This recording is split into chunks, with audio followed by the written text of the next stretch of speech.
Happy Thursday. How are we doing in the world? Good morning. Hello, hello. Morning. Morning.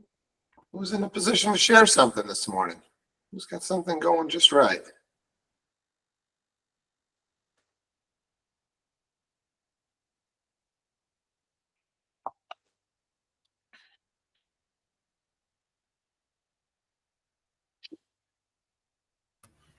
Go ahead, Jeff and Linda. Well, I just received notification yesterday through email that I have successfully completed the GRI course, and they're actually going to give me a certificate and a pin. Nice. How many total hours was that, Linda? Oh, give me a few minutes to calculate that out. It definitely is a commitment of time, but it's overtime. You know what I'm saying? Yeah. So, and they really make it very possible for you to fit it in when it works for you. So they allow 5 years for you to complete it, which is very nice of them. But I don't know how you'd remember anything that you learned if you waited that long. So, I'll figure it out and I'll get back to you on that one. But it was so worthwhile, and especially when we're in a moment when we're all trying to really raise the level of our profession. This takes it to another level, and just makes you have the confidence moving forward that you can really have that extra knowledge and help your clients, to the best of your ability. Yeah. Look, I think I'm all about education, right? I think it's the best thing that you can do. I think it's what got me my shot in this business. My first year in business, I think I read like a dozen real estate trainer books. Went to like 4 different conferences, and was able to impress the broker to the point that I got offered a partnership in the brokerage in my first year in business. Because he hadn't had anybody come in and have the kind of productive first year that I had. And he was like, hey, can you teach other people how to do this? What did you do? And can you teach others how to do it? And all I did was steal other people's ideas. Granted, I executed on them, but I didn't invent anything. I just read the books and said, okay, I like this from this coach. I like this from this coach. This jives with who I am. I like this script. And then I just worked my ass off. I mean, it was 7 days a week. I didn't have any kids. I told my wife, I just quit my job. So, hey, we're not going to be spending too much time together for the next 12 months. But I think it was the best decision I could have ever made. It's just investing in myself. So, it's why, one of the reasons why we do this call, right? Because I didn't have this call. I had to go and try and find it all myself. And what those training books didn't really do was give you what's going on in the market right now that you might have to deal with. They gave you tactics and strategies, and you could pick and choose what you like, but they didn't do like the real world scenarios. I'm in a multiple offer situation. This is what my buyer's saying. This is what the listing agent's saying. What do I do? Like, I didn't have that, The Tom Ferry Coaching Network was probably in its infancy, and I wasn't part of it, so I didn't have that network to go to. So it was difficult. But yeah, and then I guess the other thing I'll say is I think for the longest time that education was great for us to get better at our craft, to get designations within the Realtor Association. But those designations meant absolutely nothing to the public. And so I would typically, tell agents if they wanted to take it, great, but it's not going to help you to get business. And I think for the first time, we might have to reevaluate that. I think those designations might actually start to mean something in the future of real estate. And a buyer might be educated enough to ask if you have any of these designations. So, so kudos to you for going out and getting that done. Anybody else doing any designation training or taking something that you thought was definitely worth your while? Margaretta? Morning, all. Yeah, I actually, I wonder, Linda, if it was the same thing. Was it offered through a G bar and it was free for past 3 days? Like, was a 3-day thing? Anyway, I completed. It was like a buyer certification thing, and they were offering it for free. So do look out for Greater Boston Realtor Association, because they have training, but it's free. And normally it was pretty intense 3-day training, and there's some requirements that you have to take an elective to, and also which you have to spend some money on, but it's like around $100, and then you have to supply with your past or current transaction kind of completion. But these are the things that I think does elevate your game, and it was definitely well worth training. I've learned a few things. I mean, we did go over a lot of the new contracts and so forth. The trainer was very good, so I highly recommend it. Yeah, that's definitely different. I think that is the CBR, like certified buyer rep, that they're giving away for free? Yeah, that was a certified. Yeah, I think that's what that is. Linda did the GRI. Linda, did you have some more to add? Yeah, the GRI was about 130 hours altogether, and it was definitely not free. And so they do it in, it's a 101, 102, 103, 201, 202, 301, 302. And so, and each day, each course is 2 days back to back, 16 hours for each course. So that's why they give you 5 years to complete it.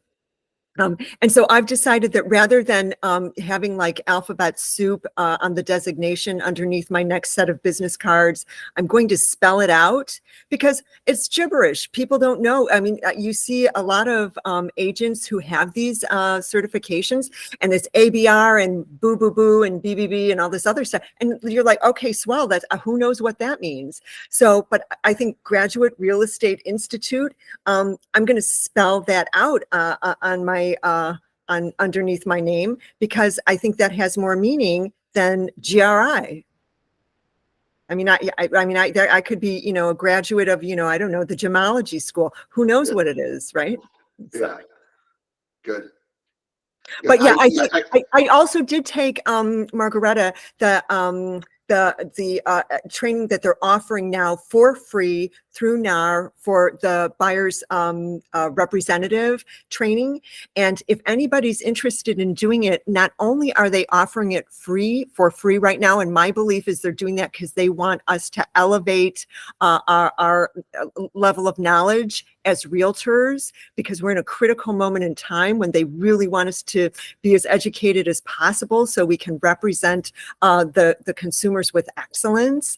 But it's a great moment in time to take this course because they've got their finger on the pulse of what's happening with the NAR settlement. So it's a great time to be in the classroom doing it, because you're getting all kinds of amazing input and insights of stuff that's happening in our marketplace now. It's just not like it's a static course that, oh, you can take it online or you could take it anytime. I found it to be really, really helpful to take it. I just had it last month, and it was super helpful in terms of insights and everything that's happening currently in our world. Did you complete it, Linda, maybe over like a 3 months time? Is that what it's been? Yeah. So the GRI, I got it done in less than 6 months. And it just happened that they were offering the courses over a series of months that I was able to jump on them. We were, kind of new to Florida, so we didn't have a lot of business going. So it's like, okay, I might as well be trying to sharpen my tools and gain some knowledge. So I was able to plug into those. So I got them done over 6 months, I would say. Yeah, and just for the group, how long you been selling real estate, and how many lifetime transactions, ballpark? Oh, lifetime transactions. That's a tough one. I'm going to let Polster try to figure out our lifetime. But I've been doing this for just about 10 years. And I gotta say, I just love it more. I just can't imagine doing anything else. It's such a wild ride, and I just adore it. And it just gets into your blood and under your skin, and it just becomes a way of life. And I just love it. And I just love the deeper you go with it. It's sort of like Kung Fu practice. The deeper you go with your practice, the better your craft. So it's just, you just can never stop getting better at it. And that's what's the beauty of it. Where I was going with that is, I figured you were in the at least a decade in the business, and I'm sure 100+ transactions easy. Oh, sure.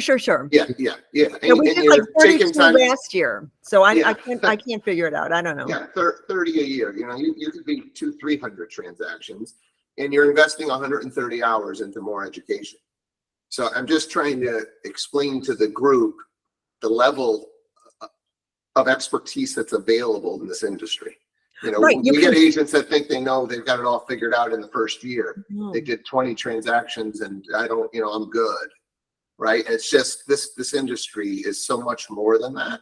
Totally. And so just, trying to explain that the constant education, podcasts, books, conferences, conventions, designations, like it's always ongoing, and it takes a lot to be successful long term, right? You can have a good year, right? COVID helped a lot of people out, make them look like rock stars, but it's not that easy, and especially what we got coming here, it's definitely not going to be that easy. So, but as you build this thing up, it can be more fun. It's just, we got a lot of new agents, and it's a grind those first couple of years, but it does get easier. But I'm trying to just, emphasize that the constant education, coming to the trainings that we offer, showing up to this call, it's just going to make your business that much more sustainable. So I find that education and the opportunity to learn more to be like a privilege and a blessing, not a burden. And I think that's the only way you can look at it, is that it's a great opportunity to keep learning more, so that you can equip yourself to stand out amongst the thousands of others who claim to be as professional as you are. I mean, it's amazing to me when we've got brand new agents that can't make 3 trainings a week in a morning call, but yet they want to crush it. I want to make 6 figures. I want to do all this, and you can't dedicate 5 hours a week to getting better at your craft. I mean, my first year, I probably spent 1/3 of my time on education, and 2/3, in the business. Like, that's how much there is to learn to get going in this business. So, who else has got something? Let's get on to. Anybody else have a win, have a question on a deal, have an experience share that would help the group?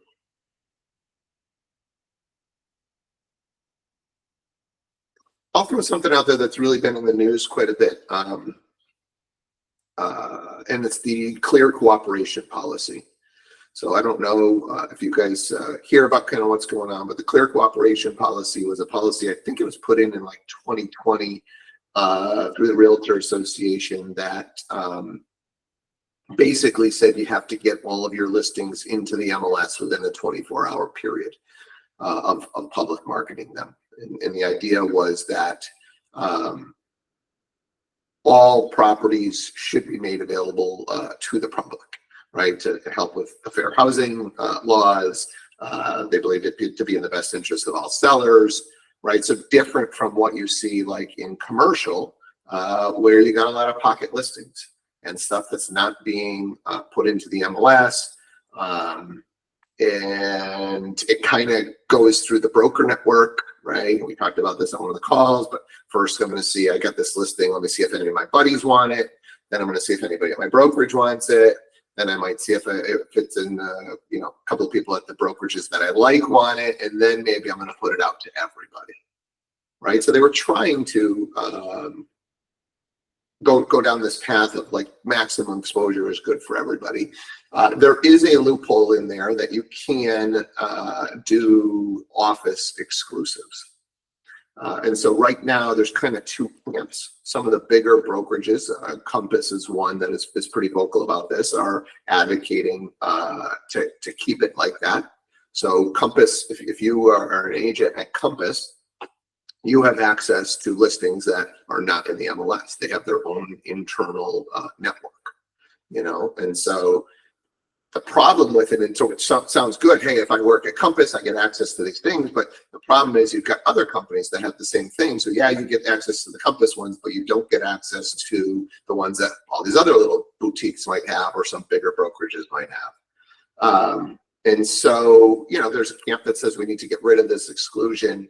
And then there's a camp that says we need to keep it.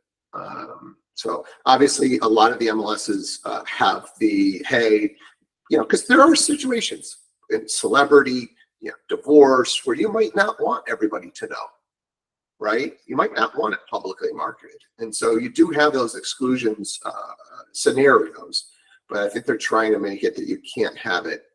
So you can have one-off scenarios. Now, one of the camp that says we need to get rid of this exclusion is talking about third-party verification. So when a property gets put into the MLS as a non-MLS, the form has been filed, a third party from the MLS would actually call the client and say, hey, I just want to make sure you were really explained what your options are, that by doing what you've chosen to do, the full market is not going to be aware of your listing. So interesting. I am definitely in the camp that I think full exposure is the right thing to do.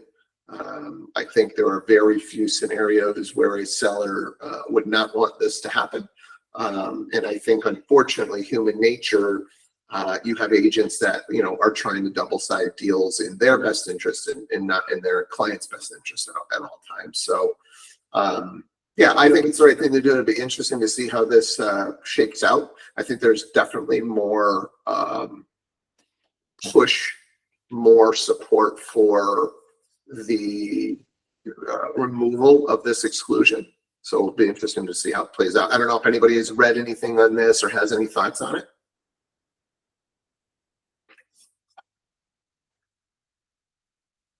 Margareta? I need to stop, but I just can't stop myself. I'm curious. What about the REO world? Because there's obviously, that is kind of in a limbo in terms of like where the listings go and what happens to that. Have you heard anything about that?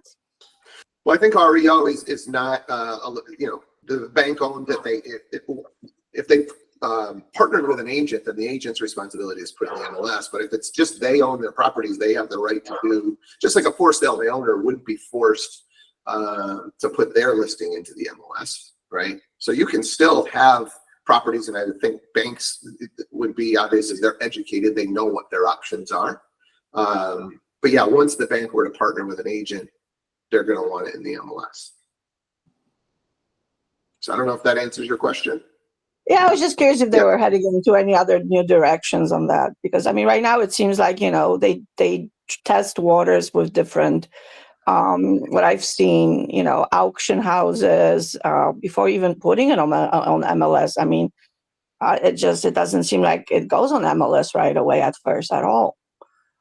They're doing other things with it. Obviously, just like by seller, by owner kind of thing.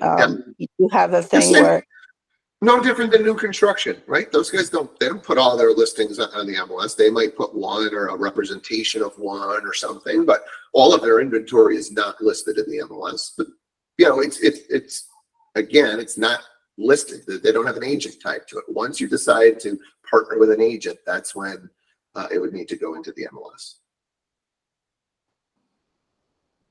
So I really like, because look, I think MLSs really need to reinvent themselves at this point, right? The real value in an MLS, I think was kind of twofold. One, kind of a level playing field on the data set.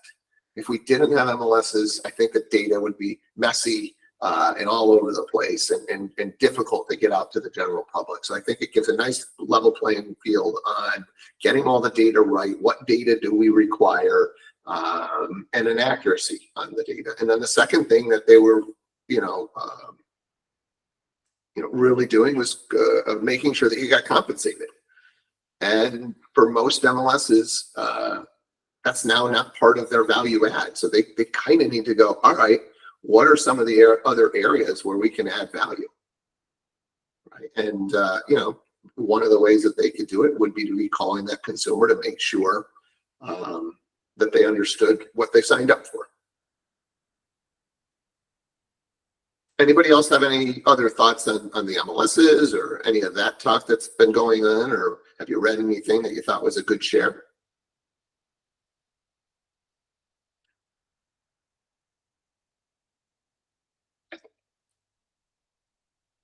I will tell you, big pockets are trying to go after the MLSs.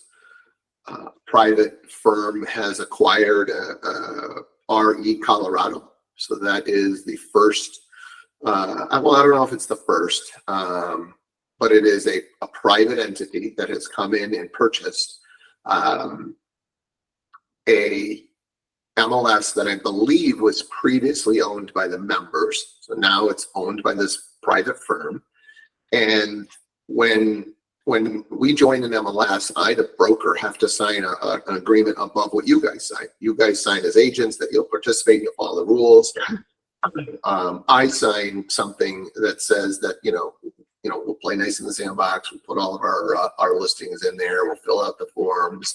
And then there's an agreement regarding who owns the data. And obviously data is king in the world right now and moving forward. And so this new group, I think it was last week, put out agreements to the brokers that if you read the fine print, which a lot of brokers probably don't do, you just get a new form and you sign it. It basically says that once you submit that listing, we own the data. Right? So this is a big issue. As agents, we want to own our data. We work hard to go and get that listing. And in my mind, the MLS should just serve as an intermediary to be able to level set that data and get it out to people. But they should absolutely not own that data. So this is something that, a lot of attorneys have gotten involved. Some brokers are kind of banding together and say, whoa, if this happens here, right? And so what are they going to do? If they don't sign that agreement, they're saying that you can't put your listings in. So all of a sudden, I don't know if that's the only MLS in Colorado, but all of a sudden you don't have a way, if you don't sign that document, you don't have a way to get your listing down. So it puts the brokers in an interesting position. So it'll be interesting to see how this one plays out. Anybody else following this or have any thoughts on it? Or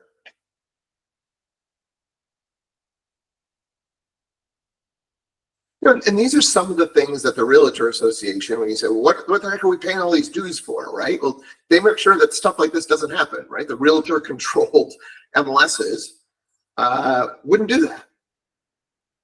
You get all of a sudden fragments or private entities coming in and owning MLSs. Each of them can kind of take their own stance on how they're going to control the data.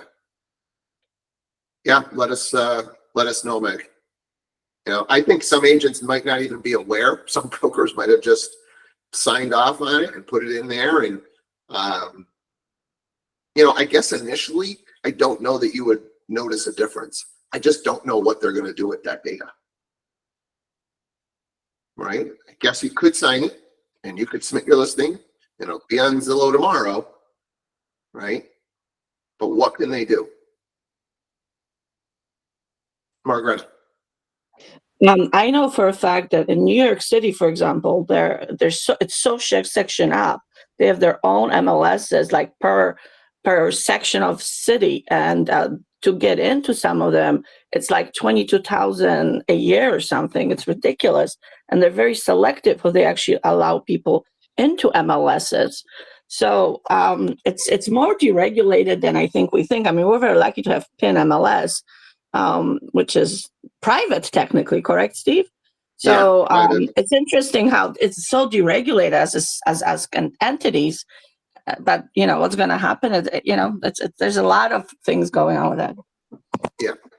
So MLS is member owned though, so it's private. It's not realtor owned, but I don't know if I can still do this. I'm assuming I can, but I could buy shares. Maybe you guys can even buy shares in MLS PIN, not like stock market shares, but you can buy shares of MLS PIN. I don't remember exactly how, I didn't think it was a good investment. I just didn't see it as a business model that I thought there was a lot of room for growth in. So when I brought the opportunity, I didn't invest, but I'm assuming you can, at any time, there's somebody looking to sell their shares and somebody else looking to buy. So there must be a process. But yeah, that's how MLS PIN works versus, I think all of our other markets, we are in realtor-owned MLSs. Anybody else have any other thoughts, shares around the MLSs and the data? Anybody have struggling on a deal? You want to throw a scenario out that you need help with?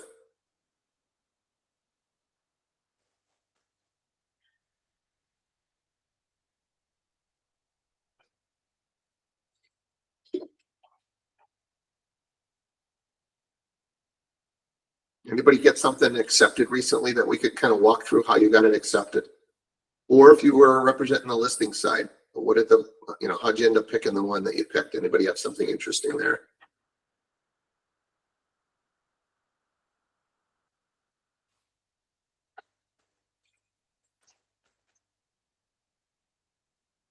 All right.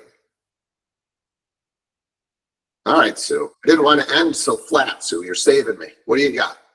Well, I've been working with this woman. She's put 2 offers on the property. She's a cash buyer. Both came back and said, "We accept your offer." And then last minute she goes, "I don't want to buy it." So we end up getting out of the deal. So when I was speaking with her, she says, "I don't want to close till October 8th because I'm taking money out of my retirement to purchase." And, she's got a family member that says, "It's a really bad idea. Your son's not work." The whole thought process of hers is that her son and her live down in Florida, and there's not enough work down there. So she wants to bring him here because there's more opportunity. And her uncle's saying, "No, he's not working. It's not a good idea to take all your retirement or some of your retirement to buy something." And so she called me last night and she wants to look at another property. And I'm like, oh, you know, You meaning, all right, so you put the 2 offers in, they Yep. both get accepted, so you didn't have different deadlines on those, correct. right? So next time we want to have different deadlines on those, so we don't get 2 offers accepted at the same time. No, they weren't both accepted at the same time. They were, Staggered? yeah. But Okay, last minute so she gets the, backed out. yeah, okay, so she backs out of one of them, and then we go forward with the other one. Yes. Okay, but now she wants to see other properties, and we're under agreement on this one. No, I canceled everything. It was Oh, a so she, She okay. decided last minute, I don't want it, so I had to go I, all that. yeah, I mean, from what you're telling me, I think we just need to sit down and have a conversation of, do you even want to buy a house? Right? It doesn't even sound like we've made the decision in our minds whether buying something up here is the right move. If we had to, why are we looking at something else? Say, let's sit down, right, and really look at, is this what you want to do? Like that, to me, what I'm hearing, where I think you're at. I don't know if anybody else is hearing something different, but we looked at properties, we wrote offers on 2 of them. We backed out of those because we're not sure about moving from Florida to Massachusetts. And now we're going back looking at properties again. Yeah. All within a few days, it sounds like. About a month. No, but when did you back out of these deals? One deal was last week. Before it was probably a month ago. Oh, okay. All right. So one was a while ago. I guess, it needs to have a deep conversation. Hey, love to show you this house that you want to go look at. Can we just sit down and have a conversation about timelines, about the decision-making process? Who's involved in this process? I know last time your Uncle Larry was involved. Like, do we want to get him on this conference call? Now let's just really talk this thing through and let's make a decision. I think we just need to have an open and honest conversation about that right now. So Yeah. Anybody else hearing something?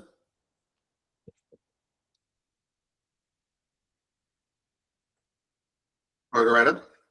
Just so you understand, I've just dealt with something similar, and also make them aware that, you know, considering of her age, it's a great idea to invest in a real estate, because, you know, she's got equity in it, which she can always withdraw against. I think that's a very good point to make to people in that age group, because it gives them a bit of more of a security, you know, in that investment. It's not just, you know, it kind of confirms their uncertainty about that, I feel. And it's a great point that there's just, you know, even if she pays a lot for the, you know, whatever it is that she pays for it, especially if she puts a lot of money into it, she can always take equity out of it. So just to highlight that maybe. Yeah, I think understanding, you know, what the implications of pulling out of that retirement account, if there's any, you know, tax implications, penalty implications, making sure she's talked to, you know, accountant about that, I think would be obviously advisable as well. All right. Thursday's ready for us. Are you ready for Thursday? I hope you are. I hope you go crush your Thursday, and we will do this again tomorrow morning. All right. Take care, guys. Thanks, Steve. Have a great day, everyone. Bye.